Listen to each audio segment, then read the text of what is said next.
Thank you.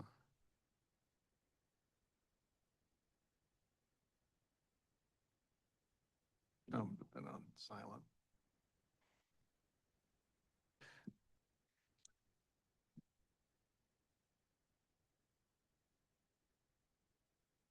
All right, everybody, welcome to the Board of Directors of Indian Wells Valley regular board meeting today, Monday, July 13th, 2026. I'm officially calling the meeting to order at 4:30 p.m. With that, John, could you lead us in the pledge today?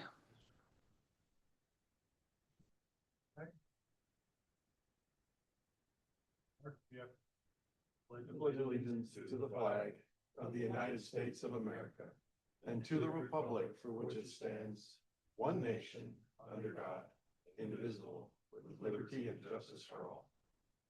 Thank you. With that, the roll call, please. President Kaczynski, Present. Vice President St. Amon, Present. Director Boyd, Present.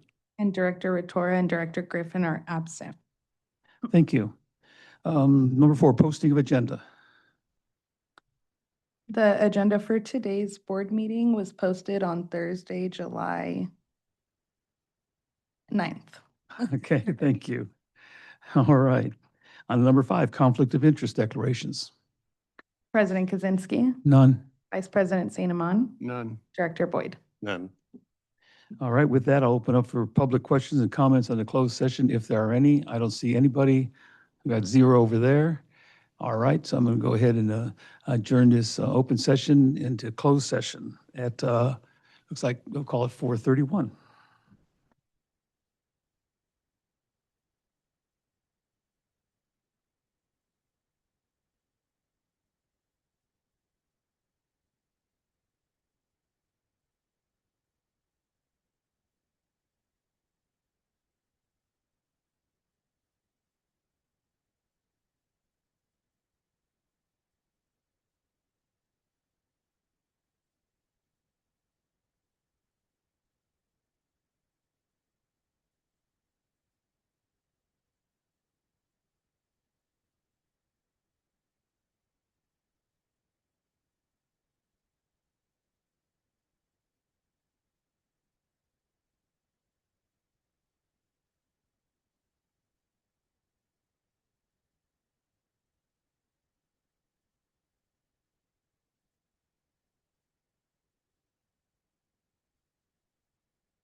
Thank you, thank you. All right. Welcome, everybody. We adjourned closed session at 6:03. With that, I'll ask our attorney to give us a recap of the closed session. The board met with staff and legal on the items under closed session. No action was taken that requires disclosure under the Brown Act tonight. Thank you. That's all. Thank you, and I'll call this open session back into order at 6:08. So with that, I'll go to section 8 here, public questions and comments. This portion of the meeting is reserved for persons desiring to address the board on any matter not on the agenda and over which the board has jurisdiction. However, no action may be taken by the board of directors on any item not appearing on the agenda. Non-agenda speakers are asked to limit their presentation to 5 minutes. Public questions and comments on items listed on the agenda will be accepted at any time the item is brought forward for consideration by the board. When you're recognized by the chairperson, please state your name. Do I have anybody from the audience who'd like to make a comment?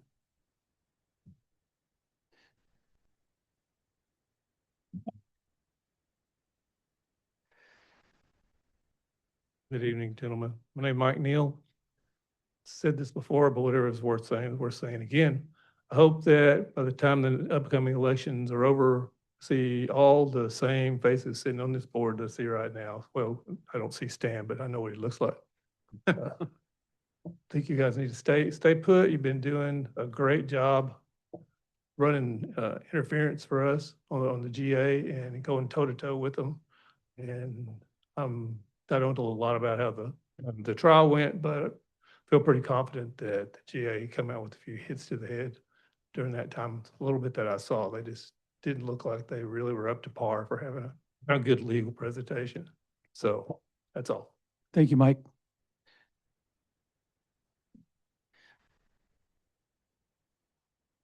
What, no comments there, Chuck? I mean, come on. Okay. Anybody that's viewing online have any comments? All right, let's go with the caller that's online. Go ahead, caller. All right, caller, are you there? Yeah, if you have a microphone, unmute it, please. There, is that good? Yes. Okay. Mike Sanat here, and I just thought I'd call and say congratulations to the legal team and the technical working group, the experts that testified on behalf of the water district were very informative. And I'll make some more comments about the actual adjudication trial, phase 2, in the following section under groundwater authority. But I wanted to thank the water district, and I hope you saw the Roadrunner of the Year award goes to the entire water district and the board, and I meant every word of what I wrote. I sincerely admire everybody there. I think this is one of the finest public agencies I've ever seen in any capacity, water or city. It's been a real it's been a real positive experience watching you guys in action, and I just can't tell you how much I appreciate what you've done. Thank you. Thank you, Mike. Anybody else? Chris? Do we have anyone else, Chris? All right, gone. I'm going to go ahead and close the public questions and comments section and move on to item 9 on the agenda. Current business committee reports, starting out with the consent calendar. This is approval of the board minutes and the accounts payable disbursements minutes from June 8th, 2026 regular board meeting and June 11th, 2026 special board meeting, and the approval of the accounts payable disbursements. I'm looking for a motion. I'll make such a motion. Thank you. If I hear a second. I'll second. All right, is there any comments or questions from the floor or online? All right, hearing none, I'll call for the vote.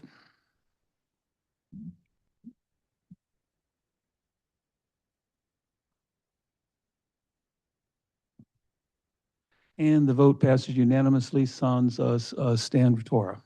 He's absent. Thank you. All right, let's move on to Plant and Equipment Committee.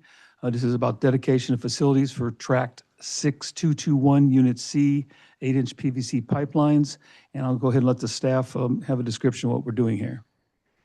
Yeah, so the contractor, JSS Construction, just installed a new line at track 6221. If you go to the next slide, I can give you a map where it's at. It's along College Heights in Franklin, and it's highlighted there in blue. They did a new 8-inch pipeline for that housing tract. They did everything they had to do, the hydrostatic testing. They did their disinfection, and they also just recently tied into the system with the district witnessing, which we'll probably cover later. They already signed the dedication paperwork with 2 more contingencies, completing the rest of the service laterals and also providing as-built to the district. Okay, that's that little blue T I see within that area. Yes. And that's south of Maryville. Is that it? Yes. They're extending that. What's the amount on the total amount of dollars on the dedication? Total amount. Yeah, I was gonna ask that. Did we prepare a resolution for it? It was $152,130. $30. We will have to prepare a resolution for this and have Oh. the board president sign it. Okay. Could we approve that here now, though? I think so. I think you can approve it, right? Yeah, just Yeah. subject to legal and, Yes. Yeah. Mhm. Okay. Or does the board have any questions about this? Any questions or comments from the public? All right, hearing none, I'll go ahead and ask for a motion approving the dedication of track 6221, Unit C, 8-inch PVC pipelines pursuant to legal review. Is that correct, Jim? Legal and staff review. Yeah, legal and staff review. Also move. Have a second? I'll second. Thank you. If there's no more comments, I'll ask for the vote. Oop, squeeze this down.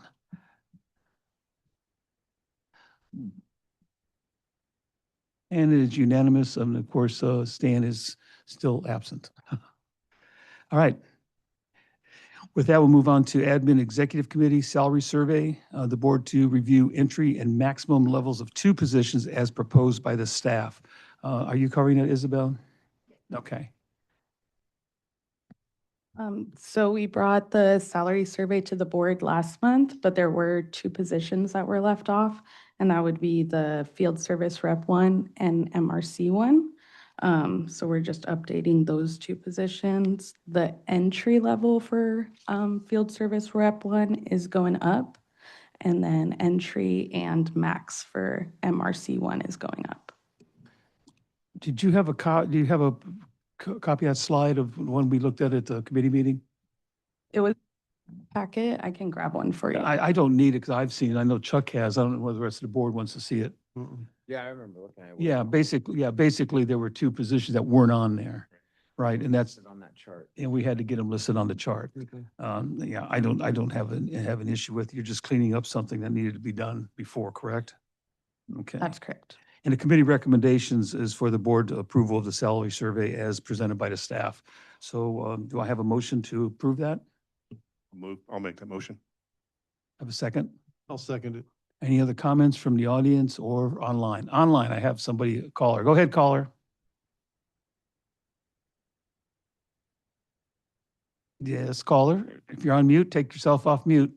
Yes, this is Renee Westelusk. I want to know what the abbreviation for MRC is, and I also want to know the difference between a 1 and a 2 on both the field service and the MRC positions. Would one of you handle that down there, please? So MRC is a maintenance, repair, and construction crew member, which is a different department than a field service representative. The difference between a 1 and 2 as far as MRC is the license that you carry for the state. Same for field service rep. What about the field service rep 1 and 2? What's the difference in there? The same thing. It's the distribution license through the state. Oh, okay, so all these people have to be licensed? Different levels. At level 2. Yes, and we require, the state requires license for the size of our district. In order for you to operate valves in our system, you have to be recognized by the state as an operator. So you have to have a minimum of a distribution license 2, and we are a distribution license 3 district. So they will get their distribution license 3. And then that's what requires them, or I'm sorry, that's what allows them to be on call and run the district after hours for emergency standby. Oh, okay. All right, thank you. Thank you, Renee.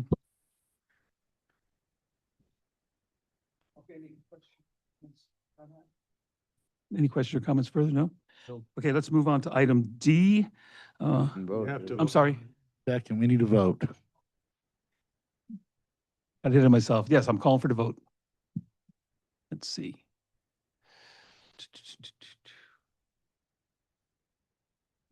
Let's submit. It won't submit. There we go. All right, motion passes unanimously. Of course, Stan is absent. Thank you. All right, item D, Indian Current Data Center and intervenor status. I guess we'll turn this over to you, Jim, to talk about the intervenor status. Sure. There's been some discussion about, Is your mic on? Take the microphone. it's on. There you go. Better? No, it was on. It's on. And it's working too. You tried to hit me. You got a witness. I know a lawyer. So, Do you know a good lawyer? No, I'm just kidding. Okay, that's enough. there was some discussion about whether or not the district should attempt to intervene in the California Energy Commission proceedings with respect to the INYO data center. Been playing a lot of catch up since the trial, and then we had the holidays. So this is what I've learned. There's 2 types of intervenor status that are generally available. The first one is a formal participation, which would allow the district to, in essence, participate in all proceeds of the proceedings. It would allow you to cross-examine, present every evidence, and really become involved in the proceedings. However, the INYO data center is filed an application for small power plant exemption. And back in 22, there was an amendment, and these types of applications are no longer considered adjudicatory. I'm sorry. So the requirement for committee, presiding member, hearing officer, and evidentiary hearings have all been eliminated with respect to these small power plant exemptions. As a result, they're in essence processed through the CEQA process, which we are able to become involved with. And so I have a response from the California Energy Commission, and this was the Center for Biological Diversity attempting to intervene in a different matter, but it was still a small power plant exemption request. And it says, while the center cannot intervene as a party, it retains full rights to participate in the business meetings. Additionally, the CEC will add the center's contact information to ensure notification of the CEQA documentation and notice of the public meetings. The other one is an informal process, and still doing some information on that, but it really does not provide you with much more than the ability to attend meetings, which possibly are already public, and then submit oral or written comments. So I also note that I had Amanda do some research, and she went in there, and a lot of the public agencies they've all submitted comments to the CEC, including the Navy. And I would recommend that maybe that we send a letter of concern as well. I did not read the whole 1,000-page application, but there's about 45 or 50 pages contained in the data center's application to the CEC that pertain to hydrology and water resources. I would think that district staff should go ahead, take a look at that and draft a letter to the CEC expressing our concerns. Make sure that we're included on the mailing list so we don't miss any opportunities.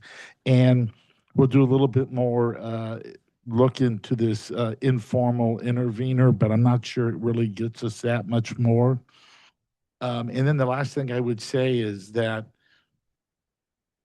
if this small power plant exemption is granted, what it really does is it passes the permitting and regulatory authority from the CEC to more of the local agencies, county, and who might be approving the generator, stuff like that. So that's what this application pertains to. It's a shortened application and, limits our participation. So I think right now that my recommendation would be for us to go ahead, take a look at what that application says with respect to the water resources. I know they've already missed up a basin, so, and then go ahead and prepare some draft written comments for the board. And then we could probably get give it to you and have further discussions and hopefully have approval for you in August. I don't believe that there's a time limit. We'll check into that. That would prevent that. So that's pretty much what my report on this data center is. All right, thank you, Jim. I have a couple quick questions here. So what you're saying is an intervener for this particular small power plant, it doesn't really do anything. Because it's all going to have, all the comments and such coming from agencies will be during the CEQA phase and the permitting phase or whatever phase it may be at the local level. Because it's considered a small power plant, is that correct? We could become involved in the CEQA process and we'll go ahead and monitor that. Okay. And then as they start to go through the local agencies permitting processes, we could become involved in that as well. Okay. Okay. Any other? Doesn't require an intervener title. I don't believe so. I'll come back with a better definition and what it entails and of that, but it looks like the informal is the only one that would be available, and it would allow us to submit a letter, and I think we should start on that anyway, either way. So Need direction from the board, or do you need a motion? I think if you want, you could go ahead and make a motion to direct staff to prepare a draft letter regarding, water resource concerns contained in the application. any other? Provide direction. It's your call. Okay. I don't have any problem with that. Go ahead. We're going to ask staff to write a letter. Right.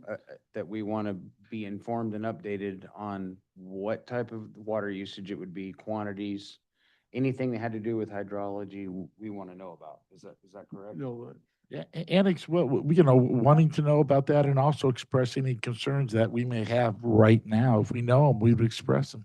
That include water disposal and other. It would, and it would also the claim that they're only going to need under 50 acre feet. That's a concern as well. Those would be included in the letter. do they mention there an 80-acre extension to the project in their documentation? No, they don't? Okay, because I note with interest that somewhere I saw that.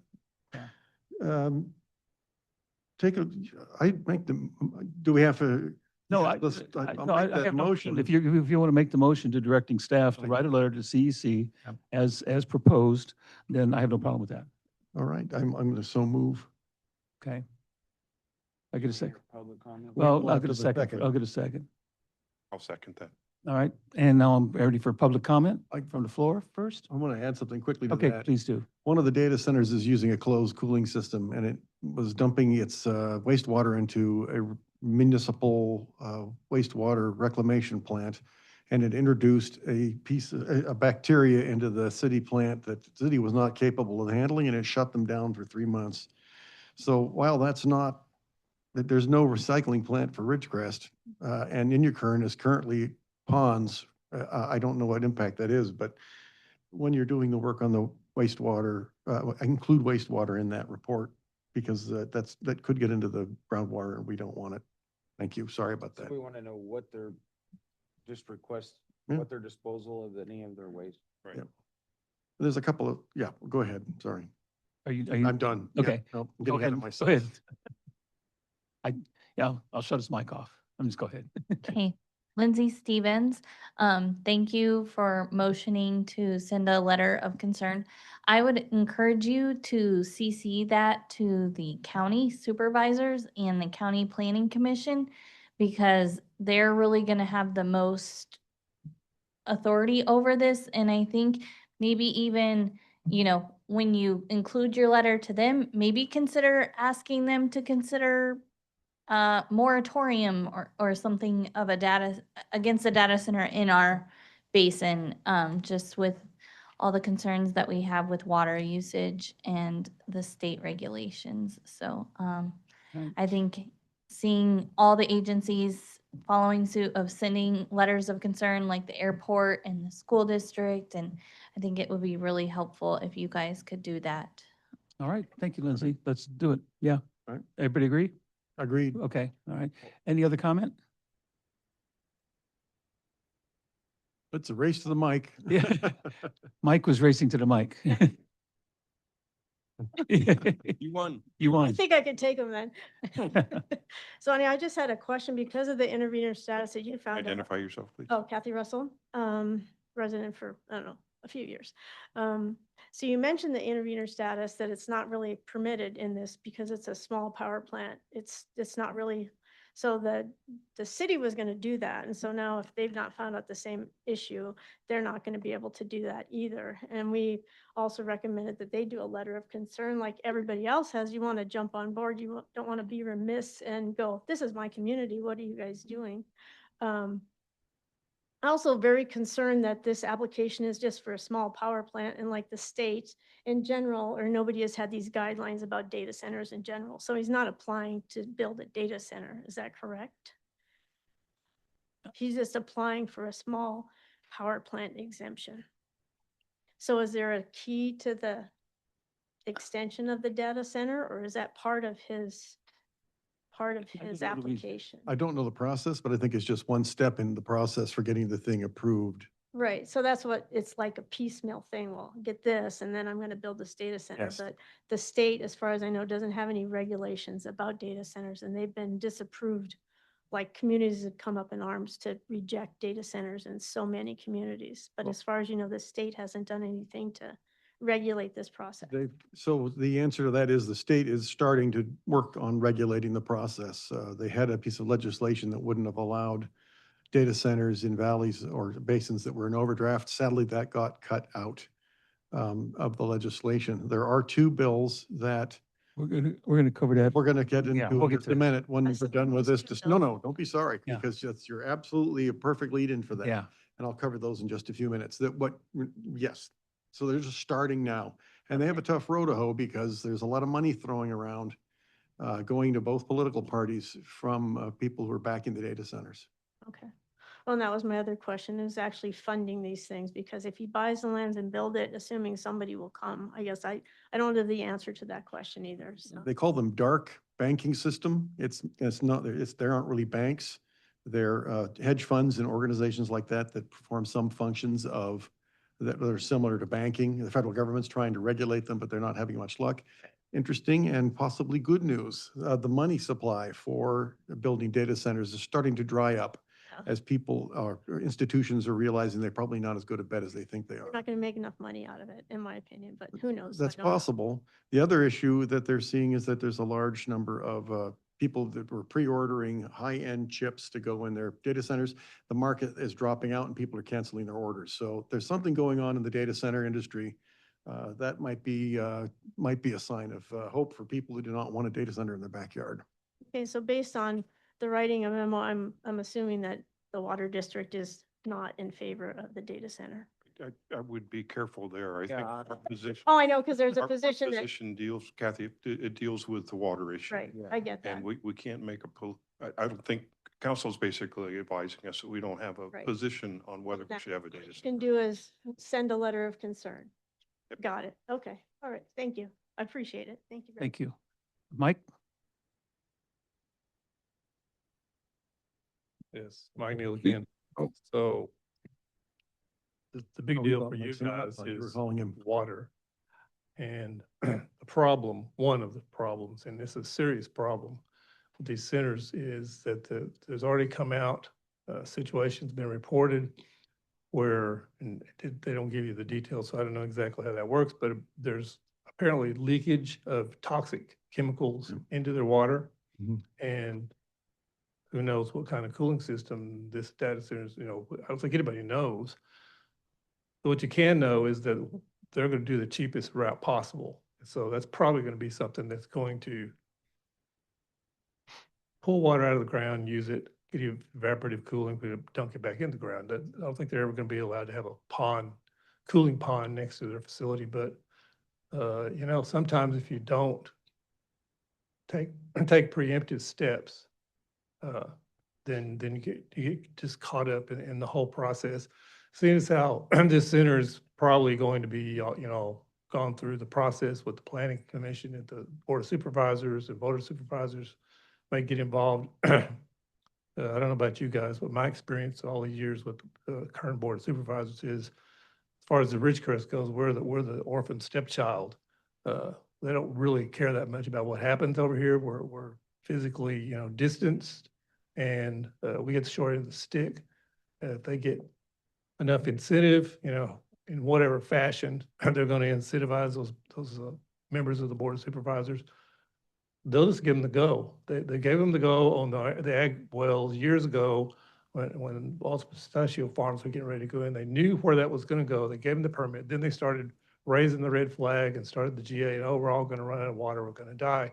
Well, they could have prevented all that, but they did not do that, and I don't trust them to do that on this go around. You guys are the king of the water situation here in this valley, and you need to be involved in whatever methods you can dig up, whether it's, 2 or 3 or 4 different ways. The things are not verifiably a safe operation for the health of the residents of this valley and the water quality. And we, once it's thrown junk down into the aquifer and it gets down to the water several feet down, it's contaminated, and that's it. That's the end of it. Then you're out to having to try to filter it out if you even can. Just think back on the situation years and years ago with hexavalent chromium and PG and Hinkley. They got away with a lot until they got nailed, but it was too late for a lot of people in that case. Right. Thank you, Mike. Yes? So I was just texting with my cohorts, and so I wanted to clarify the example that you used. Who said that they couldn't have intervenor status? The California Energy Commission. No, the agency, The one that was denied. the agency that was denied. Yeah. Oh, it was the Center for Biological Diversity. Okay, so here's the difference. If they're not directly impacted, so the water district has much more of a tie of being directly impacted, is my understanding. And so they're saying, because I know the city is still going for the intervenor status. So I think personally, why not just go ahead and try to file for the intervenor status and then see if we get rejected or not? But my understanding is you should not get rejected because of being directly impacted. Well, I can clarify, as I've indicated, I'm still figuring it out, but Okay. what I'm seeing is that the reason they were denied is not because there was some type of lack of an interest there, but because in 2022, there were amendments that basically simplified the application permitting process if you were applying for a small power plant exemption, Okay. and prevents what was considered formal intervention. I will do further checking into that, but But I still think no matter what we do, the letter will be a. Yeah, I definitely want Be you to send something. a letter of concern, but I just Oh, yeah. still think if you could get the intervener status to have more input potentially, that would be good. And it's probably not happenstance at 99. Yeah. And I- Megawatt was chosen for this project. I'll do some further checking. I have no issue with that. Thank you. And if you find that we could apply for it, then we'll apply for it. All right. Any You have more in the no- audience, or do I have any online? 3. All right. Okay, so Mike Sanat is number 1 online. So Mike, are you there? Yes, sir. Can you hear me? Yes, we can. Okay. I've been thinking about this, and I know that's not a topic that you really want to tackle, but this state water board has essentially, it sounds like, put the Kern Community Services District on some type of probation or warning.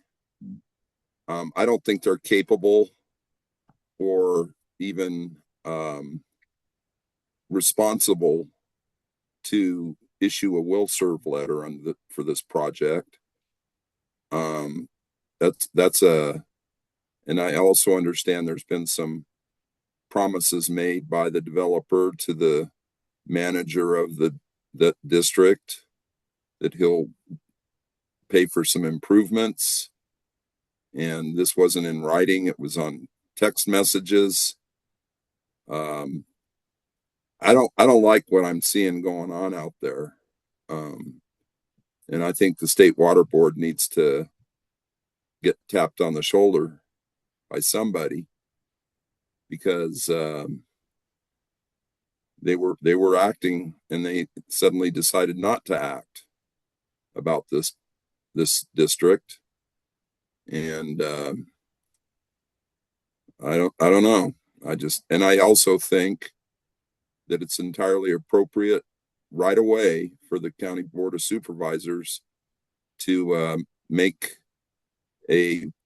take a position that they're going to change the zoning on that property so that they can't put a data center there. I don't know what the legalities of that are, but to me, it's ludicrous to allow this huge facility to be built right in the middle of town. It's entirely wrong. And they did this rezoning on the agriculture to prohibit more agriculture. And the groundwater authority has essentially had as its objective putting the farmers in Kern out of business. So I don't think they can stand by and do what they've been doing to the farmers and let this data center developer come in and plan it well. And I don't think there's any way that he's going to limit the water usage to that property at 50 acres feet. So I think there's a lot of, and Director St. Amand just made some comments about there's some financial issues that are becoming apparent. The bond market isn't buying up the debt. A lot of these projects have been canceled this year. And interestingly, a lot of the projects that are supposedly being built haven't built out yet. They haven't, it's one thing to build a big shell building. It's another thing to put a bunch of racks and computers in it and start operating it. So, all these companies that have been thinking that AI is going to, somehow return on investment, when they get the bill for the tokens, they'll have another thought coming. So there's some real questions on this entire movement to data centers and AI. And there's a lot of hype. It's the next big thing. from Wall Street. And I don't think it's going to end well for anybody. So I think that you can take some action and maybe put your foot down with the state water board, because if this district ultimately has to consolidate with the Indian Wells Valley Water District, that problem is going to become yours. And I don't think it'll get that far, but I'd hate to see you burdened with this operation if this thing goes forward. So that's all I have to say. Thank you, Mike. Next caller, please. Renee. Yes, this is Renee Westelas. Okay, I have several things to bring up. Can you hear me okay? Yes, we can. Okay. Number one, the deadline for comment on the CEC docket is this, I believe, Friday, July 16th. Are you sure you want to wait until you have a letter at the next meeting?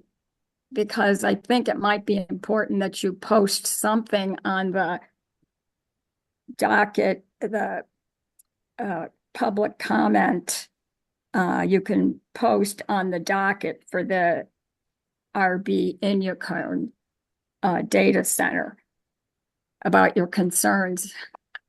Because all the airport district, the Navy, the school district, the East Kern Resource Conservation District, and the Kern County Audubon Society, they've already posted on the California Energy Commission docket, and you can read their letters there. I think it would be a good idea if you did post some kind of comment of concern by July 16th, besides sending letters in. And then the other thing is you really have to send a letter to the Kern County Planning Commission, like Lindsay Stevens said, and to our Board of Supervisors, because all these organizations are sending letters into, I guess, Craig Murphy, who's heading the Kern County Planning Commission now. He took Lorelei Aviat's place. She retired. And then the third thing I wanted to bring up is in my reading and research, there's two kinds of data centers. They said there's regular traditional data centers, and then there's data centers that do cryptocurrency mining operations. And they pose a national security threat. And it was brought up on CBS News, 60 Minutes, October 12th, 2025. They brought up how in the report, Chinese entities have been acquiring land in key locations near U.S. military bases, sparking national security concerns about possible spying or even potential attack. And they were saying the first threat they pose these types of cryptocurrency mining operation data centers is they collect intelligence from the bases that they're near, and then the second threat is they can sabotage the power grid. And they could actually cause a huge outage way beyond just where they're located. And there was already an episode in 2024. The Biden administration found out about this cryptocurrency mining operation that was backed by a Chinese firm, in a property of Cheyenne, Wyoming, right outside the Francis E. Warren Air Force Base. And the Biden administration forced them to sell the land and disband or whatever, deconstruct the cryptocurrency mining operation because the base houses intercontinental ballistic missiles for the US. So, and there's a whole bunch of other episodes. I don't know if you've had time to listen to at all the Department of Agriculture meeting they had a few weeks ago with the new Secretary of Agriculture. And one of the big concerns that kept coming up is that there's quite a few military bases where a Chinese business person supposedly buys up some land, and a lot of times it's farmland, and they start building something on there.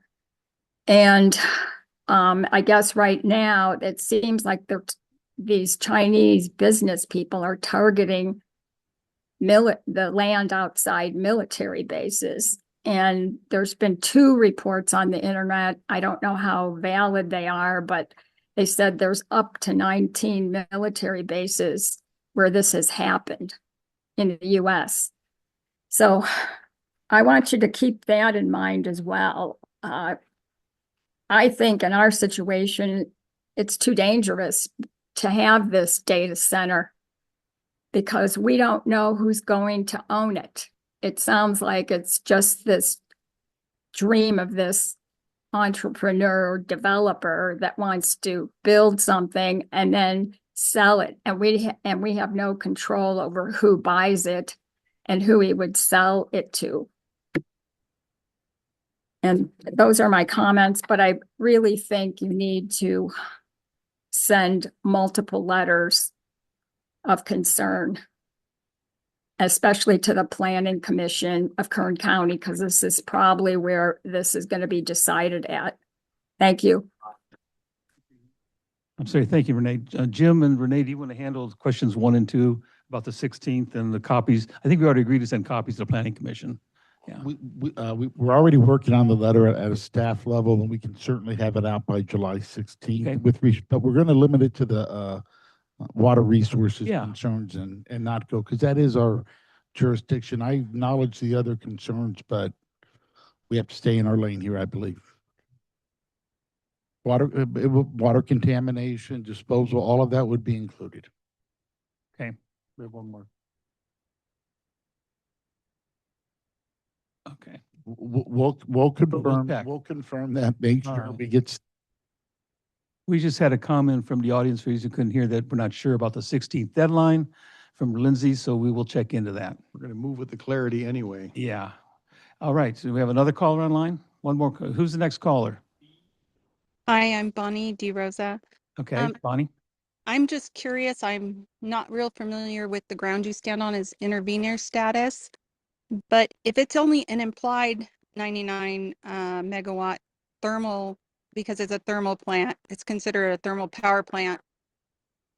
Does that give you more of a leg to stand on so you get that intervenor status so that you can get that detailed information? Because right now they're cutting you out of the loop, as far as I can tell. They don't have to give you any transparency, which is very disturbing to me, being a thermal plant and being a potential data center. And it's implied that it's a 99 megawatt. We don't really know. So based on that implied theory that it's implied that it's only that big, can you get intervenor status? Thank you. Go ahead, Jim. You have an answer for that? No answer, but we'll definitely look into it. We're Okay. there's There's a lot of different opinions that yeah, their application is for a small power plant. That's what the it is. application's for. Okay. All right. Small power plant exemption From the Yeah. full CEQA process. Right. Okay.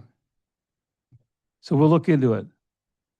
It's about what we can do right now. But I want to make a point here before, are there any other comments before I start talking? I read somewhere that the committee in Sacramento asked the developer, they gave them a 30-day notice to produce a bunch of information and or correct their original application, which I understand, said they weren't within, there were no schools within a radius of, that would have be affected by the plant noise and light, and yet that is not true. And so I think I think the developers probably stepped on their own foot when they put that application in, especially when they identified the wrong groundwater basin in the report. So this is an interesting process. Thank you, David. I'm going to turn it back over to you in a minute here. I want to go ahead and make the comment that let's keep in mind where the water district stands this. We're basically, Jim has said, we need to stay in our lane.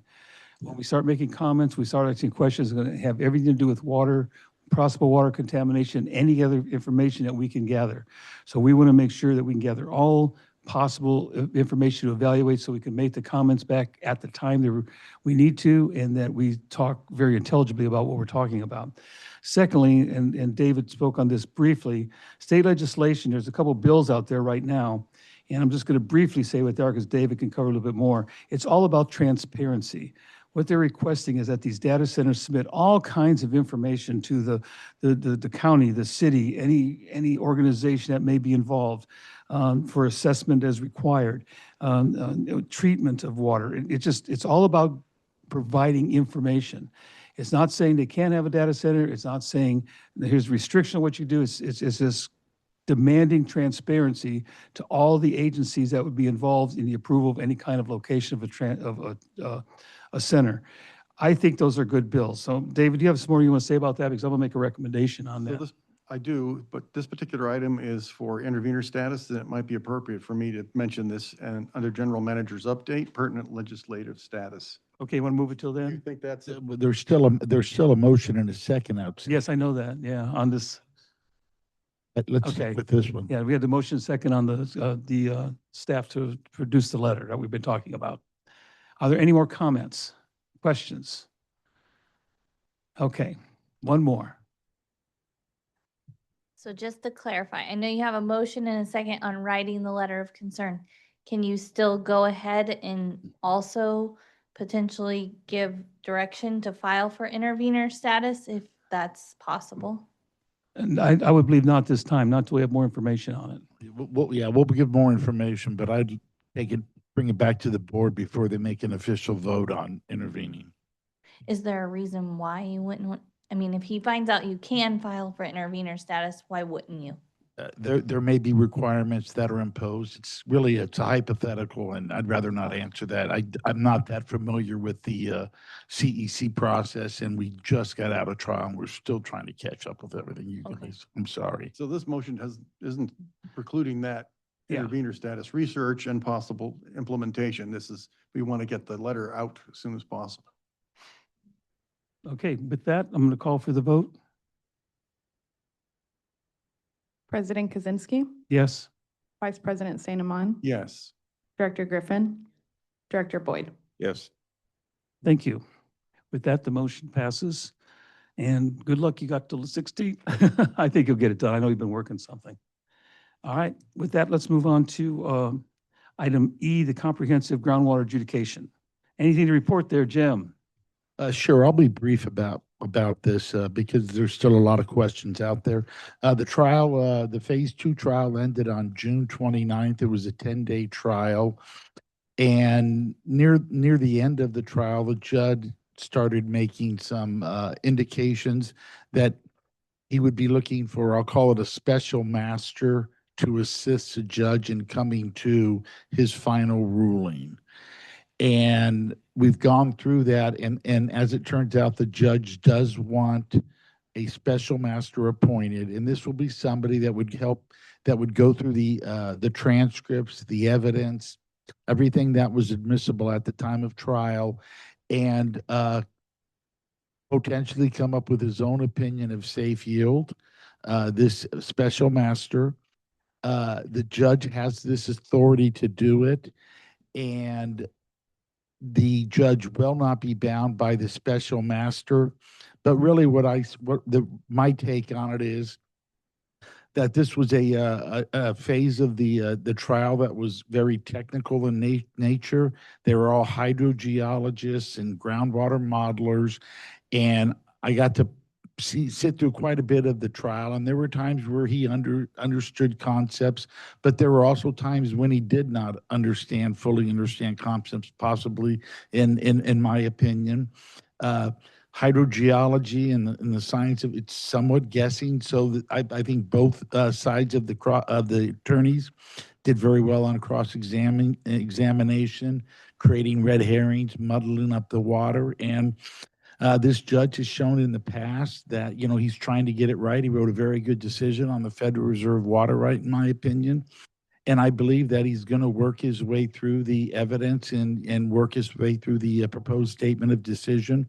I don't draw anything out of the fact that he wants a special master other than he's looking for assistance in a very technical nature.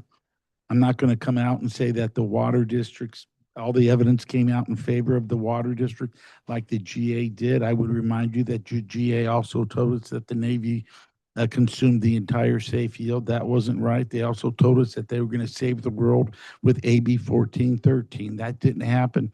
Sit back. Let's get the special master determined, and we'll get a proposed statement of decision. I will say this. I do believe that the water district and the technical working group have the best, we use the best science. And if that's in fact, and we get a good independent technical expert, I feel confident that it'll come out more favorable to us. That's all I've got. Thank you. I want to make one comment, and that is you're not going to hear us talking about what we think the outcome is going to be. It's completely inappropriate, just like Jim said, for us to make comments on a potential outcome of this trial because no ruling has yet been made. So to sit here and try to say, this is what's going to happen because we did so good, we did so bad, is completely inappropriate and it shouldn't happen. So it's not going to happen here. So as the board discusses this, make sure that we stay on track. Thank you. All right, is anything else to say or about it? I would just ask Jim, you might give the audience a feel for how much of a delay this might result Yeah. in. So that- Thank I you. mean, I know it's guessing, but Yeah. It really is because Yeah, it's a judge requesting a special master, it doesn't happen all the time. So, you kind of, I'm not going to say you're making it up. There are code sections. But we go to court on July 31st, the next time.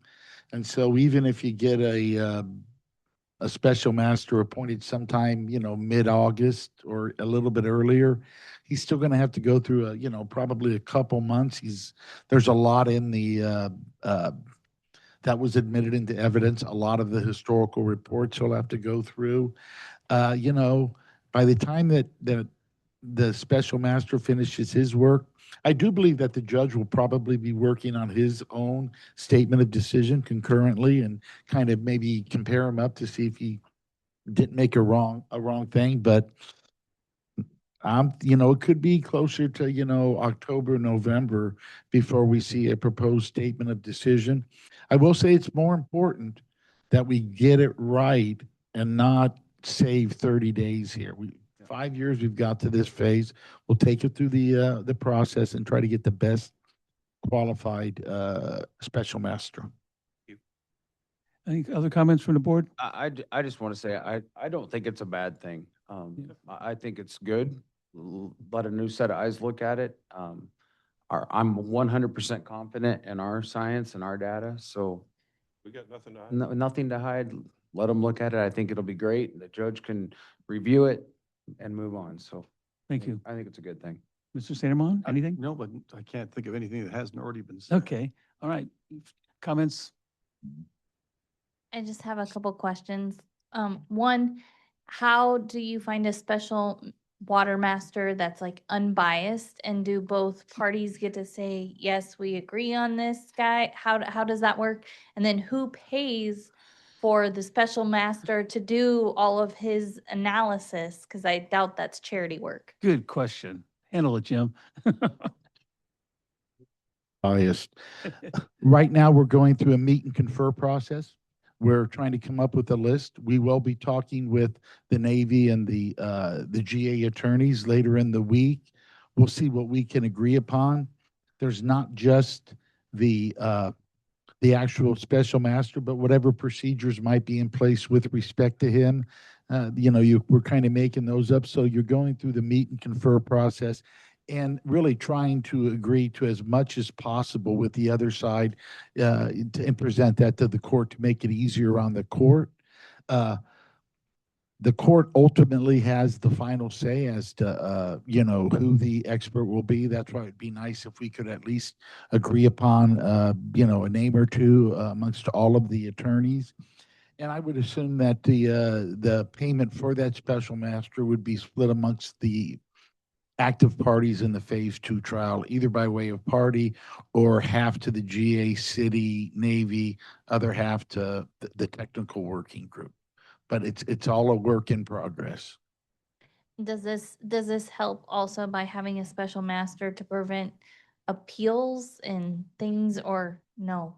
I think the judge, I'll say this, I think the judge is just trying to get it right. That he's a very good judge, but this is hydrogeologist and groundwater modeling. So I wants to make sure that, he hasn't taken a wrong turn possibly and wants to avoid any, appealable errors.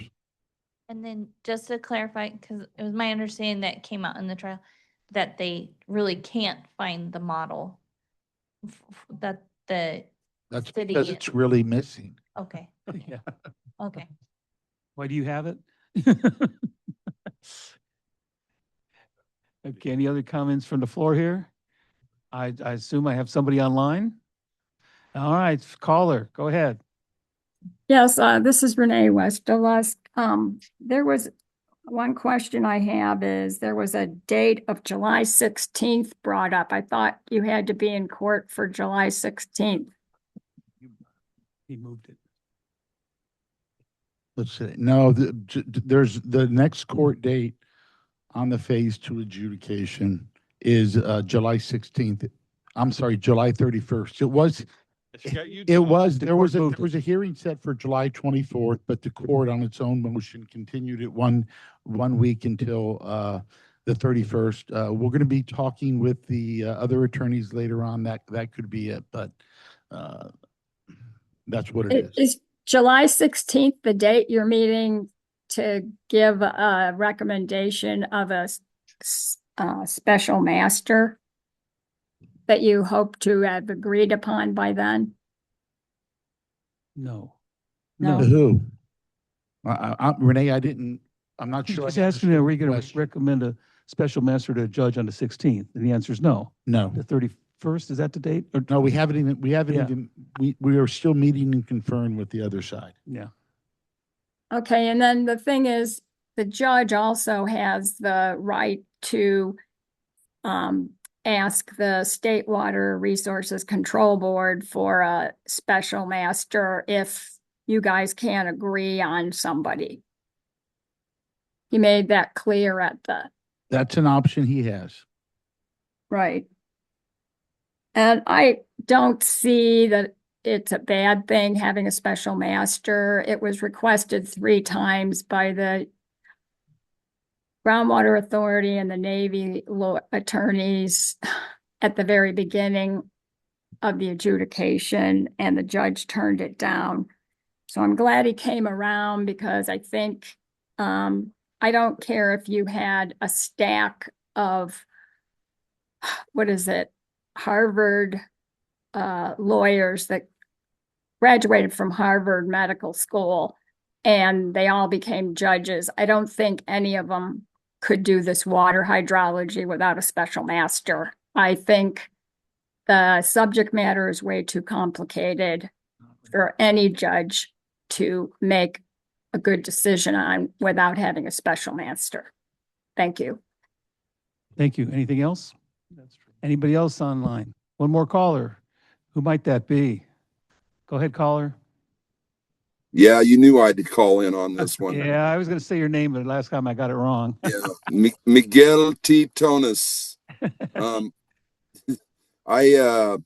That's Mike Sinat on the line, everybody. Mike Sinat. If you know, I spent 10 days taking notes on this entire trial, and I don't expect that too many people are aware of that, but I wanted to make sure you guys are aware. It's a good it's a good post. I was looking at it today, and it was nice to refresh my memory about all the things that I listened, and I learned a lot listening to this trial. But there's things that we learned that the judge was very focused. He just wanted to know what the safe yield was. And he didn't particularly want to know the background. The reason, for example, why didn't anybody have access to the model, the original DRI 2D model, which nobody had access to, not even Stetson Engineers and Steve Johnson had access to it. And we learned things like Mr. Johnson. Mr. President, Mike, I'm sorry, but I'd rather not go through a blow by blow of the trial. I That's what we're sort of trying to agree that, avoid. yeah. Keep it I want pretty- to. If you've got a post, Mike, that you want to give them, tell them quick. But I'd rather Make you it not general. go through. I just wanted to make one summary. point. Okay. I just wanted to make one point about this what we learned, and I think it's outside of the trial as far as the number, and I think this is important. The groundwater and storage number that is entirely fabricated by the GA and Mr. Johnson's definition of what groundwater and storage is. He's inserted the word usable into the law, and that's not what Sigma says. So I think I would like to see the water district aggressively pursue that particular issue and challenge the GSP through DWR on that particular number. All right, Mike, And we're gonna. okay. Yeah, you, All right. I think we've heard your point. I've heard it a number of times. I agree with you. I can't say for sure, but I would think that if we got to any kind of physical solution, that will become an issue. And how it's handled, I can't say at this time. Okay. Well, I just think it's an important number. Yes, it is. Absolutely. Okay. All right. Okay. Any other Thank you. comments? Thank you, Mike. Mhm. Any other online? No, I got a no shake back there. Okay. Any other questions, comments from the board, audience? Okay, so let's move on to the Groundwater Authority, item F. Oh, that would be me. That'd be you. Right. So I have a report. I'm sure all of you will fall asleep because most of you were at the Groundwater Authority meeting or you were watching. The first is that the Navy has a new representative, Commander Kyle P. Strausbaugh. I've met Mr. Commander Strausbaugh, and it seems like a decent person. Public comment was focused on the data center and asked questions as to why it wasn't on the day's agenda. I believe that was Ms. Westalesk. And they're working on a letter, they say, and they weren't ready for board review. The data center, Ms. Westalesk points out, identified the wrong basin. We talked about that a little bit earlier, and we're definitely going to look into that in our letter. Item 9, comprehensive groundwater adjudication. Mr. Lemieux gave a long explanation of the process, the focuses of phase 1 and 2, and talked about it being a bench trial. All that's very accurate, but it's just really a lead-in to claiming that everything is going their way and they couldn't be happier with the results. And I was at the trial for one of the weeks, and I can tell you it certainly didn't look like it was all in the bag for the Groundwater Authority. So I didn't make any comments at the meeting about that because there was no point. Then we go on to the Water Manager Resource Manager's report. They were just reviewed various grants and their status. I noted that they say that the design of the pipeline should be completed by the end of this fiscal year. I'm only bringing this calendar year. Well, that's interesting because Mr. Lemieux last month said they hadn't really decided whether they were going to build the pipeline or not. So when I said earlier, years ago, that they're doing the project completely, backwards. I caught myself. I don't see any evidence to shake me of that belief. It's just shocking how badly the project's been run. And of course, I made a note of this too. Mr. Sanat just brought it up again. He has an issue with Mr. Johnson's definition of water and storage. I think the GSP says 2 million acre feet. I thought I started at 1.7 or something, or 1.5 million. Okay, and then our technical report says what, 30 million acre feet of economically accessible water? So the reason, the 2 million acre feet makes it seem like it has to be, but to do something drastic. 30 million acre feet says we have time to do something sensible.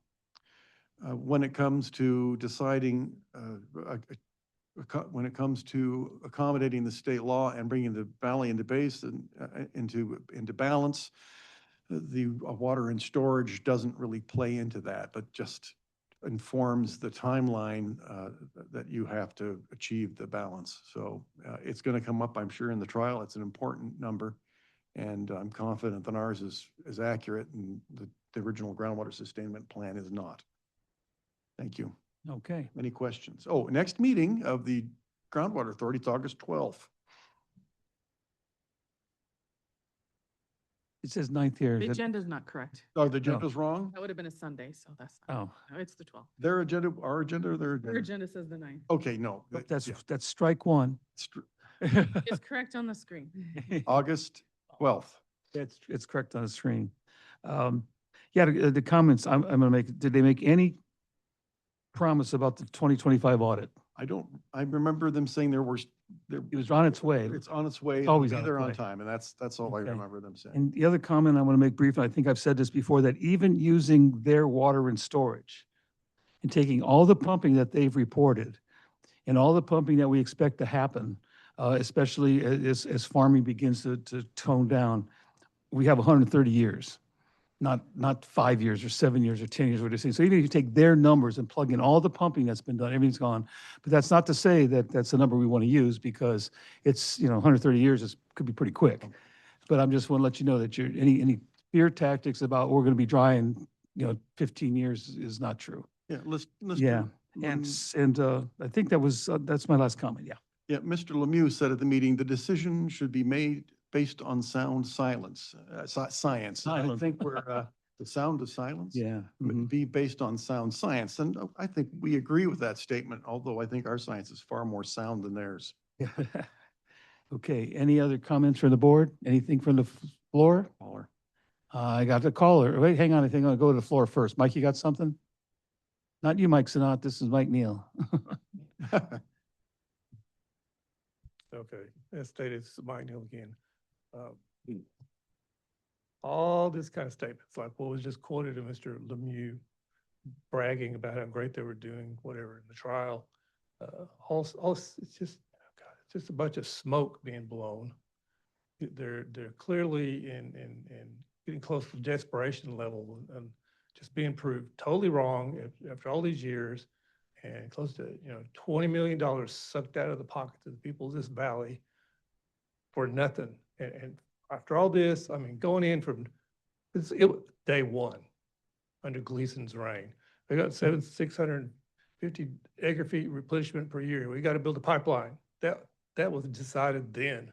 For anything else, that we resisted the replenishment fee, and they had their lawyer wave his hand in there and tossed our effort aside.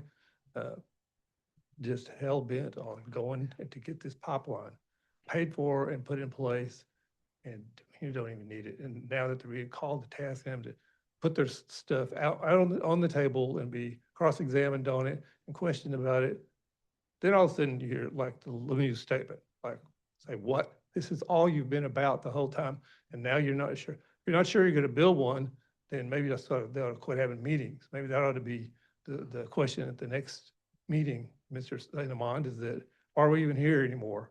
I don't get a decent response from that. I'd say come back, hold a special meeting for the subject agenda item of stop payment of the replenishment fee to the GA. They have wasted so much. It's just unbelievable. They don't need to be allowed to do it anymore. Thank you, Mike. Next, please. Lindsay Stevens. I'd also like to encourage you maybe to consider withholding the payment and using it for maybe some things that you've discussed in closed session, like purchasing water rights potentially from Little Lakes. I think that would be a much better use than what it's been currently wasted on. I'd also like to encourage you to advocate for, the county was supposed to be over this year, and we continue to see the city's lawyers being over all of this, and that costs us more money. Yep. And I don't think that that's how that's supposed to go. And it's just wrong that we continue to pay out Mr. Lemieux all of those fees. And hopefully we get a new city council who gets rid of the Lemieux entity. Thank you.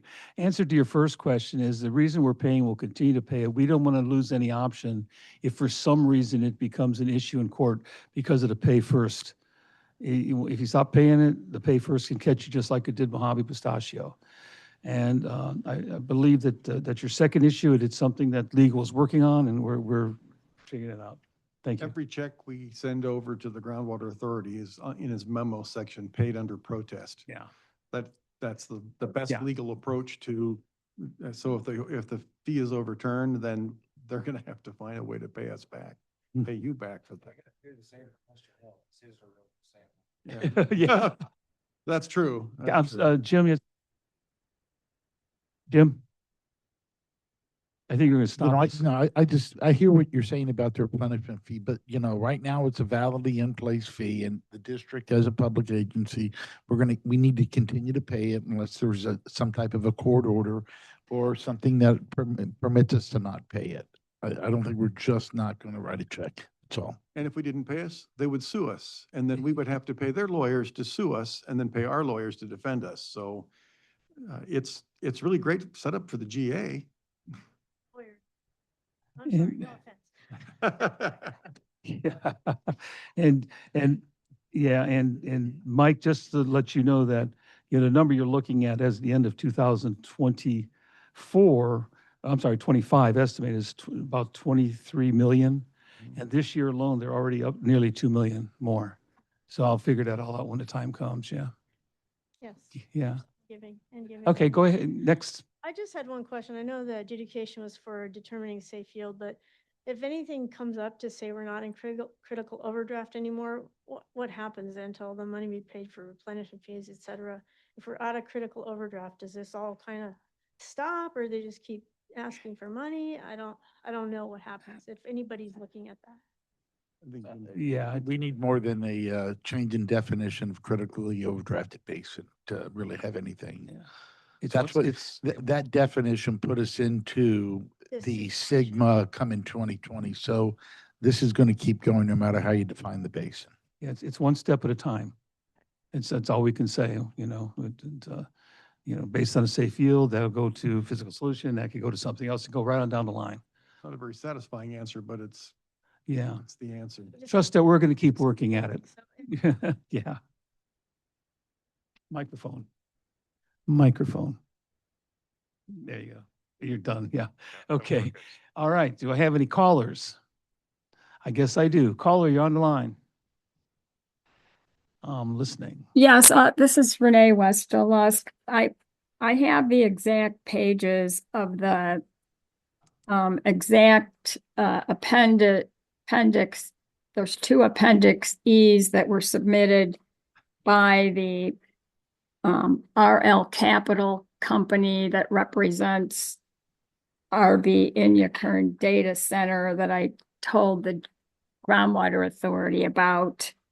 But I could email someone at the water district with the exact information if you want that, the pages in those 2 appendices E that were submitted on April 27th. And then I was looking at that's on the docket.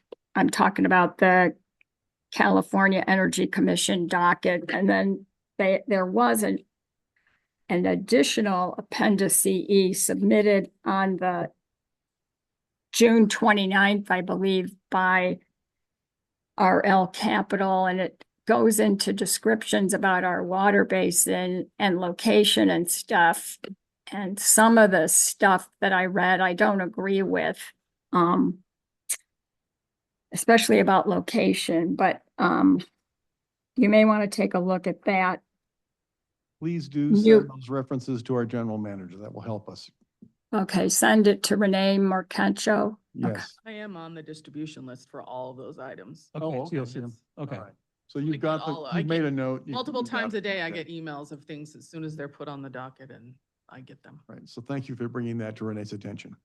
But Thank you. I could give you the exact pages is what I'm saying, so you That's don't fine. have to. Just email it to manager@IWVWD.com. Okay. Okay, manager, WD. IWVWD.com. Right. Manager at. Okay, manager at, okay, Yes. Yeah. And then you can find that on our website too. okay. Okay, Thank thank you. Okay, any other callers? I have another caller. Go ahead, caller. Thank you. I'll be real fast. Two Please, things. I'm gonna cut you off if you're not. Okay. Two things. Regarding the groundwater and storage, Sigma allows for a negative change in groundwater and storage due to drought, for example. It's not considered an undesirable result. And the reason that the GA and Stetson pegged the groundwater and storage a mere 1.5 million acre feet is because they could do some simple math and tell everybody that we're going to run out of water in 40 years, which they've been doing for years. So that shoots that whole argument that they've been using is shot to you know what when you look at the actual figure of 37.5 million acre feet. And the second thing I'd like to point out, and maybe Renee could help on this, I would like to demand that the city of Ridgecrest start producing itemized invoices, which they've not done since day one. And so we don't know how much money really the GA has been paying the city of Ridgecrest for Ron Strand and Keith Lemieux and now Phil Hall, et cetera, et cetera. So every other vendor for the GA produces extensive itemized reports for their billing, but not the city of Ridgecrest.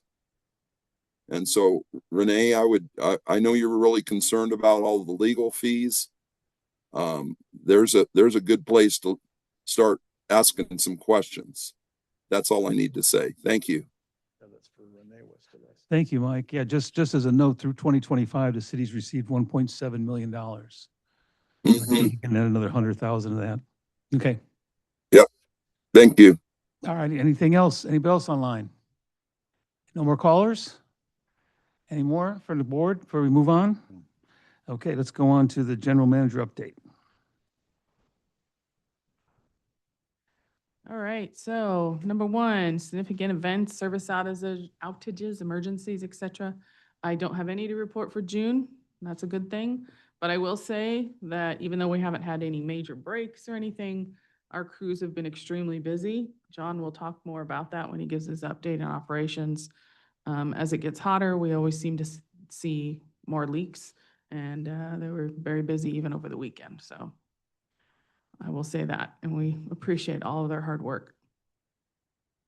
Legislative update, I will just go ahead and say that we're keeping track of advanced clean fleet regulations because it will affect us. The state's push towards EV vehicles, not just vehicles, but large equipment, dump trucks, excavators, all those kinds of things. They're really pushing to require those.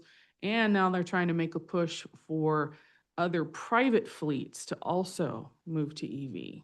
So we're trying to keep up on that. legislation and follow it. And we're working along with our lobbying firm to keep up on that and make comments at any time it's necessary to exercise our right to be against that, because it's just way too costly, and nor are these kinds of vehicles even available. So that's all I'm going to say about that. There's a couple of bills that we're going to be watching. SB 1125 is the State Rate Assistance Fund, and it kind of works together also with AB 2739, the Community Water Affordability Program. So the state is trying to fund a program that will help ratepayers who cannot pay their bills, and it is supposed to be funded by the state. So we will see where that goes, but it's also going to be providing grant funding to districts like ourselves that could pay for infrastructure in areas of our district that may be low income or disadvantaged. So we'll be keeping an eye out on that and see if we can, if that passes, if it's something we could take advantage of. And the other two that I have mentioned on here are AB 2469 and 2419 that have to do with data centers and water consumption. And it sounds like Director St. Amand would like to update on that. So just as an overall, 2469, it says that cities and counties cannot award permits to people, the applicants for data centers without the applicants meeting several reporting criteria, such as water supply, water use assessment, and other issues.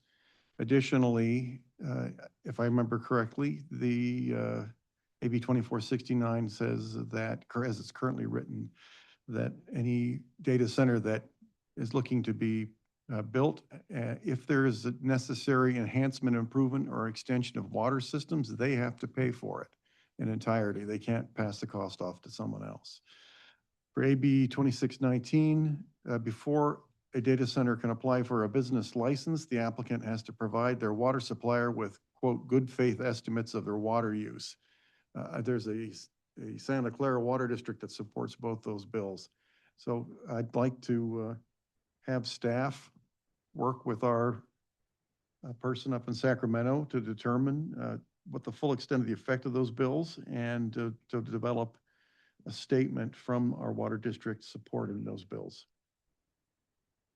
Yes, and I encourage you guys to look at the bills. Like you said, there's Assembly Bill 2469 by Pappen, and also 2619 by Pappen. As I'm glancing through, there's some really good stuff in here about information and requesting and what they're going to pay for and how they got to prove everything.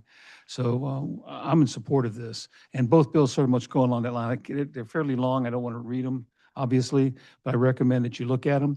And if there's a way that if you feel you want to support them, shoot a letter off to I did put a couple copies for the public in the back, just Oh, did you? Okay, great. in case anyone Yeah. wanted. So you mentioned this earlier, Sacramento is just now getting to the point where they're going to try to regulate data centers, and this is a good start.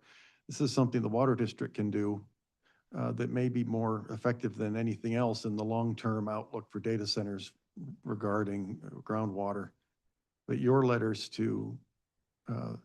of support to the legislation, should you choose to do so, will make a huge difference as well. Remember, they've got politicians on both sides of the aisle who are supported heavily by money that is supporting the data centers. So a public outcry, especially during an election year, might be an effective way for you to amplify your voice. Renee, did you mention that we might want to put something on our webpage called, I guess, pertinent legislation or something where we can post these kind of things? Yeah. Yeah, we can put like legislation of interest to the. But yeah, something like that. Something I like think that. Sure, we could do. Let's keep the public informed as much as possible. And I do have a comment about 1413. If you remember, that is in suspense right now. It was a bill last year that would have made the word of the Groundwater Authority inviolable. That one appears it's going to remain in suspense. I have it on good authority that there's no longer seen to be an urgency to move it forward because the flood of adjudications that the original authors predicted have not materialized. In fact, there's been no new additional ones. Yeah, zero. Yeah. And most of the ones that exist are already done. Yeah. Actually, there was one recently Oh, filed. that's right. Yeah, there's one. That's right. I got that. Pleasant Valley. Okay. Yes. I have a question about the, I guess, general manager. I noticed that, that the gallons per day per capita was 94.58. I'm actually amazed because that was the June number, Justin? I think it was 90. I put together that. You put that, you put Yeah. the Safe Water Report? The safer report. Yeah, I saw that. I was in. Yeah, it automatically calculates it based on water pumped and And that number- that population. num- They do have a population that is maybe larger than our But it's been like that for a while. census yeah, I tried to update it, but honestly, it behooves us to use the larger number based on how many connections and how many people might be living at each connection. Plus, it's there. Because that helps us with meeting our Right. required gallons per capita per day. And I noticed even we were slightly down in total monthly production at 628 from like 630 or something like that. Mhm. I know Ty's giving me a bad look there on that one, but I just saw that as gallons per day per capita, and I'm thinking, wow, that's pretty amazing for that month. It's pretty good. But we'll see the next one coming. It's just now starting to get warm. Yeah. Yeah. Okay, I have no other questions for the general manager's reports. The only last thing that's on there is the personnel safety and injury reports, and we do not have any to report for June. Good, thank you. Any questions for Renee or comments? Not for me. All right, good job. All right, we'll move on to the engineering water supply update. I'll start off with the consolidations. We have nothing to report right now on in your current CSD. Moving on to Dune 3, we did report that on July 2nd, the budget was approved by the state. And following that, legal is reviewing the contract documents, and GHD and the GC is to provide their performance bond. Well, GC's to provide their performance bond and insurance to legal so we can review it. Once That's they. the general contractor. Yes, right? yes, pyramid. So once they provide that, we can review it and more than likely go ahead and sign it after that. And the question was posed if they'd be available for August 1st construction. That has yet to be answered. Okay. I noticed you, on your list here, you have Redemacher as well. Anything going on there? I do, yeah. For Rademacher, we did worked with Jim. We got the reviews for the easement deeds. So once we, what was that? Oh, I got you. A note to himself. Yeah, we're doing a final revision and we will get that to Hammer and Jewel, who's taking care of the easement process. Okay. That also pertains to Stark Street also. That's the same easement language. Were we Yes. having problems with the easement and Stark? We're just getting started. I mean, Just getting started. Just getting Okay. started with All right. those. Yeah. All right. And moving on lastly to Stark, we did submit the district's comments on the 95% drawings. They're in KNS's hands now, and they will be working on the final design for that. Okay. Any questions or comments? Go ahead, Director Boyd. Yeah, I didn't hear it earlier, and I know it would be of interest to the public. It was to me, and I think it will be to Director Griffin as well. Could you spend just a moment about the update on the 30-inch pipe I disposal? got pictures for you coming up. I'm getting ahead of you. Sorry. Okay. I'll move. Yeah. Yeah. Oh, You could Move to the next slide. classify it under water supply because it is a water supply line. Yeah, we'll talk about water supply, then I'll move on to NCI. So water Okay. supplies, currently we have plant 1 up and running. Also want to thank construction for getting that valve replaced that we needed to get done in order for that to happen. So we had no downtime. They worked fast. They're currently performing maintenance on ARP2 and getting that disinfected, so that would be ready to go if need be. And they are still currently working on installing cameras at the last few sites, I believe, that they need to get done. And I thought it would be pretty cool to show some pictures of some of that installation of cameras Okay, for everyone. please do. So that's them working at some of the well sites, doing the boring, setting the frame, pouring the concrete and the pole.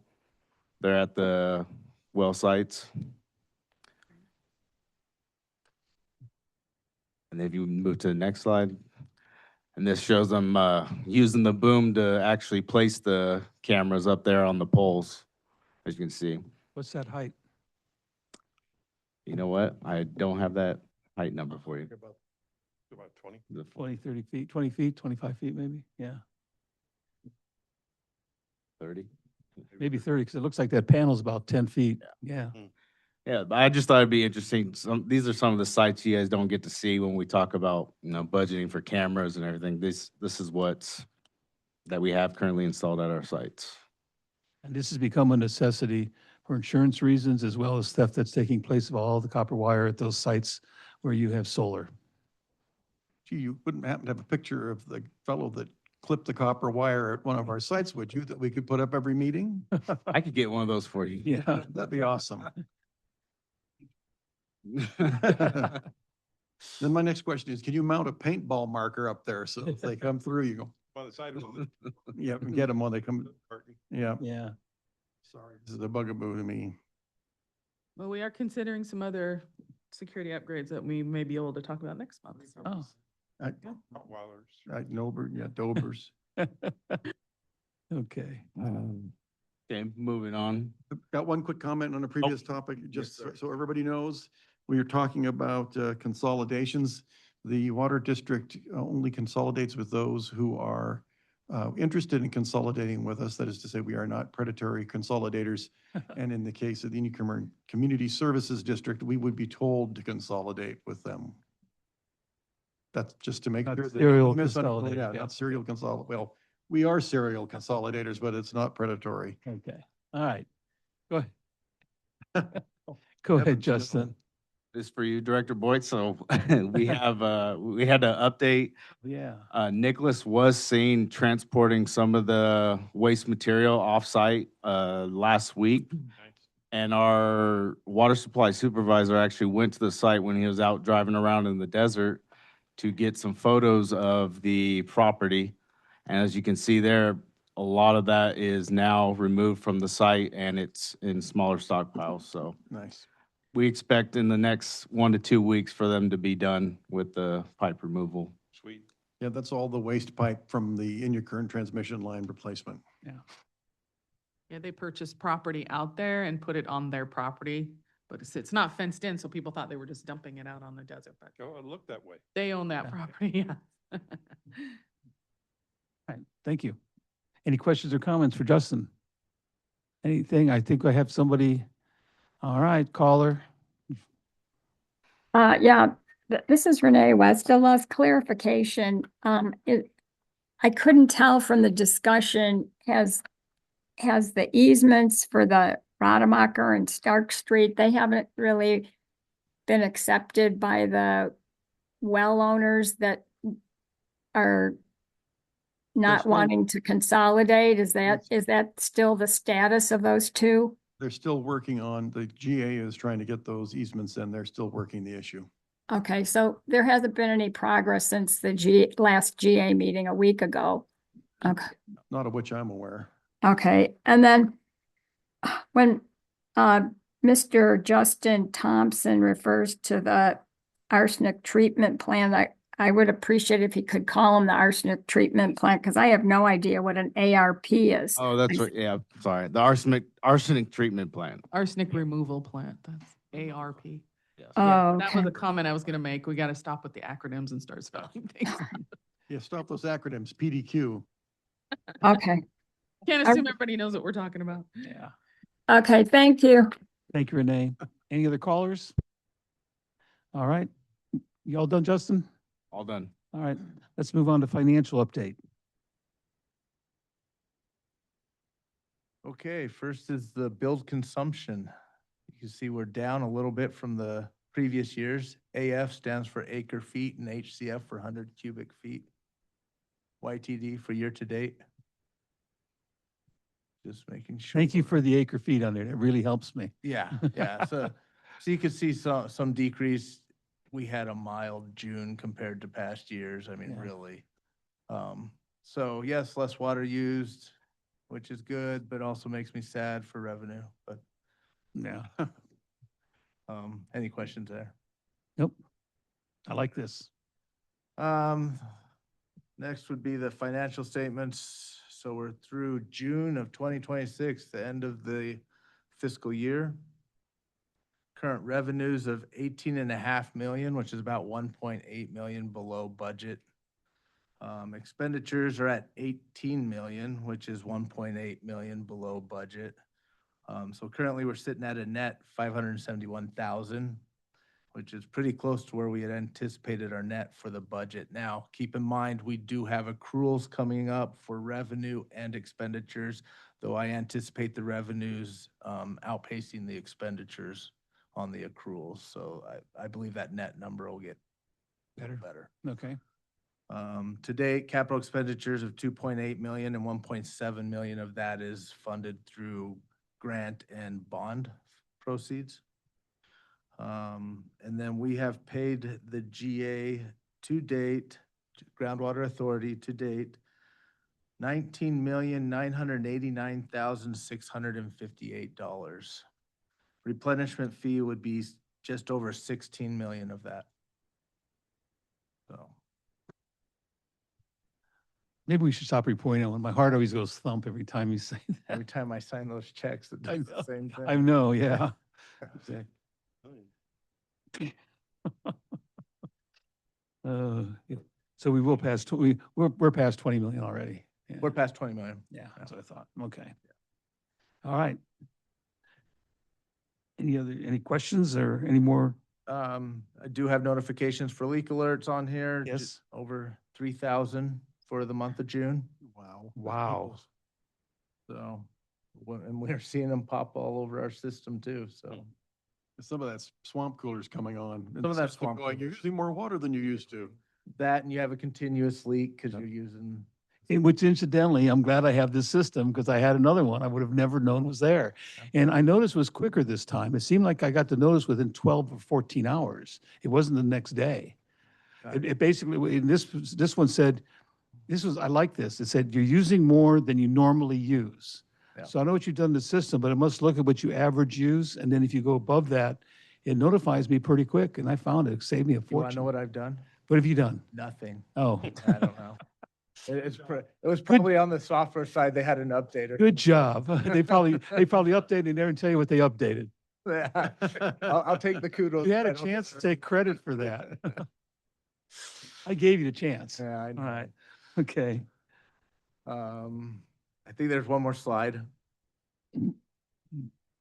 Yeah, so we have 73 lockoffs, which was actually one less than last month, but we're down for June as well as we were down for May on lockoff, so it's getting a little better, but we'll see what July brings with the increase in temperature and increased usage. How many total we have right now? Do you know? I don't know. Yeah, that was just the number that occurred in June. Okay. Yeah. All right. Any comments, questions for Ty? No. Anything from the audience?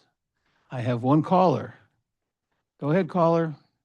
Yes, on those 3,334 leak alerts, is that higher than what you usually see during the summer? Or is it just the same as past years?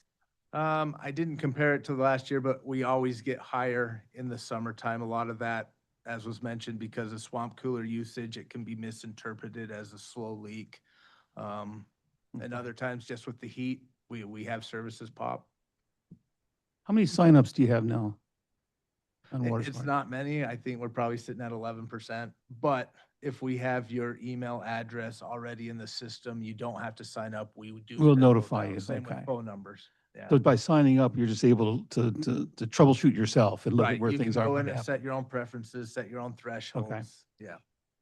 So these leaks, they're on the property, the private person's property. It Yes. has nothing to do with in the street Correct. leakage or anything. Yeah, Okay. those customer- 3,000 are customer leaks. Yes. Assumed Okay. leaks. Assumed. Okay. All Thank, leaks. Yeah. Yeah, they're just notifications. For instance, if you've set your limit at, let's say, 100 gallons in a day, and for some reason you need 6 loads of wash into the 2, you might use Mhm. 105, you're going to get Right. notified. Right. So these are leak alerts Yeah. saying, hey, you might want to check this out, that you may have a problem. You may not. Yeah. And an evaporative cooler leaks at about 5 gallons an hour. So that's, so it's not really leaks. I mean, It's a you may have used water actually and realize you've used more water that particular day. I'll be more clear with that in the future. Leak Yes. alerts. Yeah, leak alerts, possible leak alerts. Yeah. Yeah. Yeah. Okay. Economic All right. recreation. Anything? Okay. Another caller? Go ahead, caller. Yeah, yeah. This is the thing that's been bothering me the most about this replenishment fee. The Navy or the GA illegally gave replenishment fee free water that it wasn't theirs to give to the water district. Sills Valley Minerals settled. They filed bankruptcy. I'm going to guess that settlement might get voided in the bankruptcy. Of course, the farmers, agriculture, they're not paying the replenishment fee. Inyo Community Services District isn't paying the replenishment fee. The Arnell data center is going to come in and want to drill a well, and they haven't paid a dime in replenishment fees.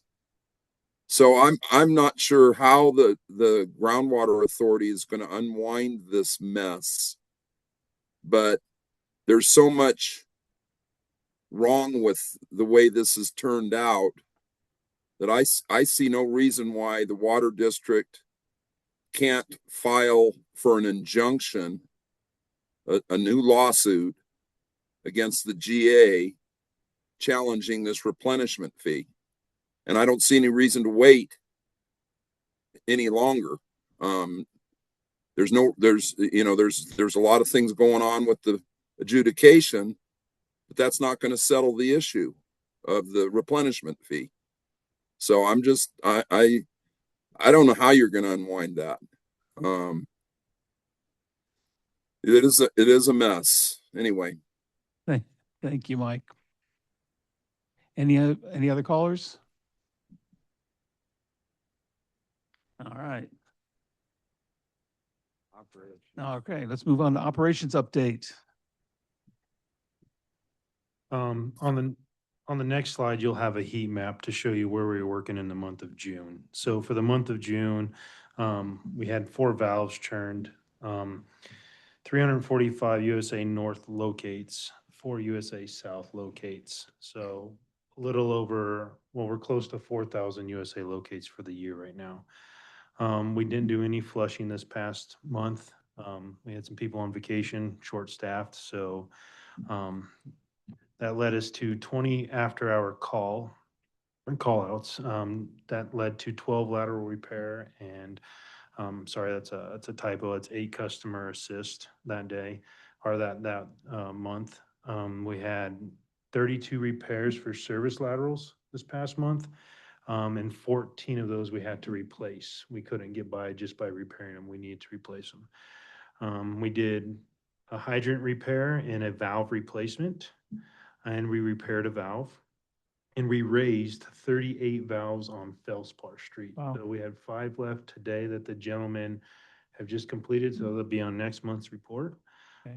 We've been helping out around Penny Pool area. So we've had a couple walkthroughs over there, and we had to remove a service lateral, one of them over there as well. So the next future projects we have coming up is Mahan Street right now. So we'll be starting Right. out there tomorrow, lowering valves, and we'll keep working at Penny Pool with the contractors. They have permission from the city to shut down Warner Street for a couple weeks while they do some upgrades out on the road right there. So while they're doing some of that, they're going to be making some improvements. And we're going to benefit out of that as well. So we're going to be having to help inspect over there as well and make sure everything goes smooth. So we've been over there quite a bit with them. Okay. So the next slide is the heat map where we've been. Just for reference, the colored dots are actually different types of jobs we do. So they have reference. I didn't have enough room to show you what those were, but the blue are lateral lines. So that's kind of a year to date where we've had lateral line replacement. The red dots, where the red areas are focused, have been leaks. So you can kind of see where the leaks tend to pop quite a bit on us. And some of the lighter color blue are system valves that we're going to be replacing as well. And green dots are for field service representatives. So I won't report on those. And what's that shaded, does the darker shaded, I guess, orangish area? So some of those are service meters and hydrants. There's orange, there's two different colors of orange, but when you look at the heat map, The heat map, yeah, okay. the darker it gets is where it's zeroing in where we have more leaks. Okay, at. gotcha. So this was just, yeah, historically, but this is showing for the month of June where our big areas were, where we were focused at. This map seems to get pretty big. This is a full year? Yeah, this is a historical map. So, and then when we update, I am pinpointing the areas that we've been really focused on, like Ridgecrest Heights and La Mirage area on the map. Right. And the reason why the north part of the map, the northeast part of the map is hit is because that's where a lot of the valves were replaced. Okay. And Heritage is located, which is another area that we have a lot of fun in. So it's going to continue to get, I call it, it's going to get busier. In other words, is there a way that you're going to, maybe when things are so old, they come off of here or something? So, because this As soon as you start giving us money for new main lines, we're in good shape. Oh, okay. All about money. I like Ty better. Yeah. I know, sir. More money too. Okay. All right. Quick question, John, the Mahan project, right now they're doing Bowman to Dolphin, correct? Yes, sir. What's phase two? So phase two will be Dolphin to Springer. To Springer, okay. We should specify this is a city. The city, yeah. paving project, Right. right? Yes, ma'am. We're preparing for that project. Yeah. And that's 2 lanes with parking on both sides, or don't know? Curbs and gutters? Curbs, gutters, highway, low I know stripes. that they will be redoing the east side for curb and gutter with, they're only gonna put back in previous driveways or make adjustments to previous driveways. And on the west side will be kind of a hot rolled curb. It will just be asphalt. Oh. So, but they will be doing, that's a major project over there, and we'll be over there tomorrow. And I know there's another utility company that they're having some joyous times getting a hold of to move their new fiber optics that weren't put in low enough. Oh, Okay, all right. So Any other questions or comments for John? good job. Anything, any calls? I don't see any calls. I would like to finish Okay. off that. Please do. Justin has been working with Krieger and Stewart on getting the steel building for the pipeline Okay, finished up. So hopefully that's coming here by, hopefully the next board meeting. We'll see how that goes.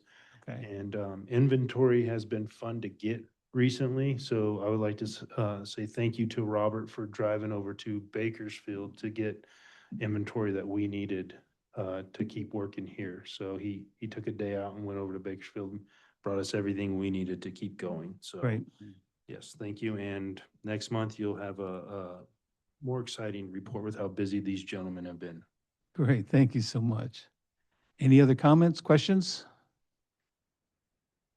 All right, hearing none, we'll go on to item 10, board comments and future agenda items. Director Boyd. As usual, I'm amazed at what the staff does and Yeah. all they're doing. I know it's hot as heck out there. I watched the city, which surprised me, doing the concrete pours and apron pours in the middle of July. That was not expected, and I know you guys do so as well. So my kudos to the staff. You're great, and staff inside too, not just the guys at work.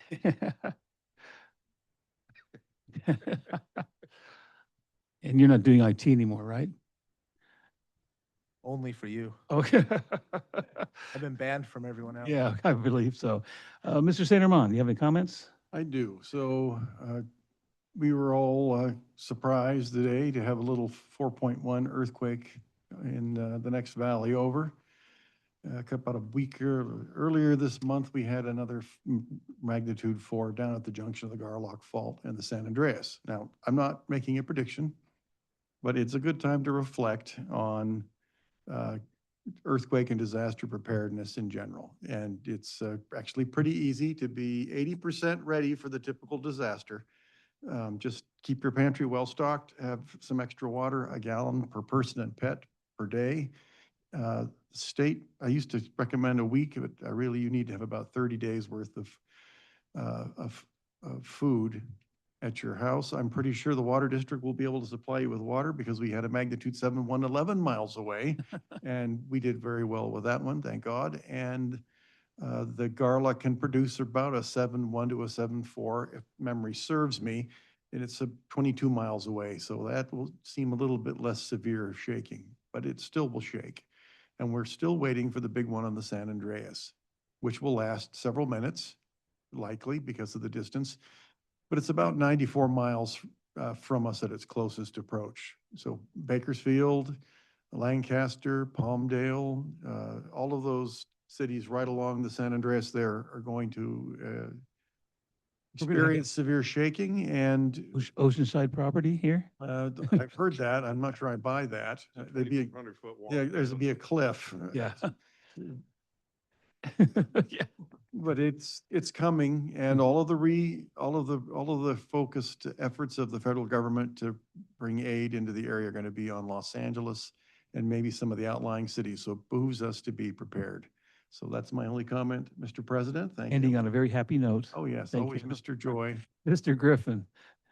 I'm not anxiously waiting. No, no. I don't have anything. I'm good. Okay. I want to thank the staff and also the board as well for the standard of transparency here.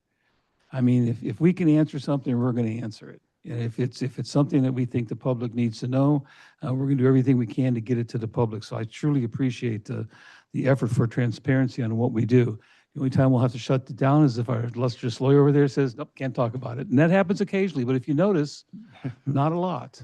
So I think I encourage people to listen to our meetings and come with questions. And if we can answer them, we're going to answer them. And again, thank you to the board. Thank you to the staff so much. So with that, the next date of the regular meeting will be August 10th. And with that, I'm going to adjourn this meeting. It looks like, look at that. We'll call it 8 o'clock, just so I could say 8 o'clock. Thank you, everybody.